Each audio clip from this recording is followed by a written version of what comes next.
Tako je, bakterije imajo neverjetno bogato socialno življenje, znajo komunicirati z signalnimi molekulami, seveda so lahko kooperativne, se združujejo v večcelične skupine in to smo tudi preučevali, recimo rojenje, to je gibanje večceličnih skupin mikroorganizmov po površinah in ugotovili, da se drugače vedejo proti sorodnim bakterijam, se pravi, se z njimi združijo v skupne roje, medtem ko z nesorodnimi naredijo ločnice, nikoli ne pride v zelo tesen stik oziroma se z njimi borijo.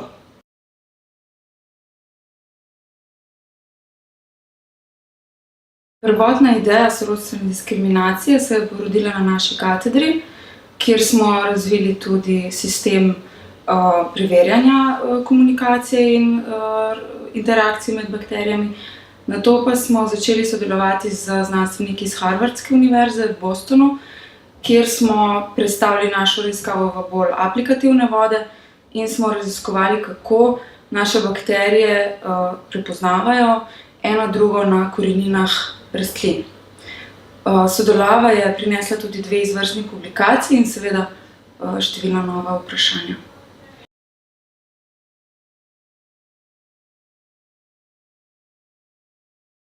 Konkreten primer aplikacije naše raziskave še ne obstaja in se ga zdaj trenutno trudimo vzpostaviti. Želimo namreč razviti novo generacijo biognojil.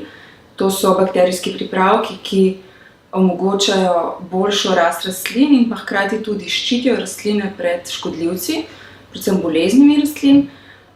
Bakterija Bacillus subtilis, ki jo proučujemo, se recimo na Kitajskem že nekaj časa uporabljajo kot zaščitniki rastlin, predvsem v ekološkem kmetijstvu, kjer se izogibajo uporabe sintetičnih gnojil.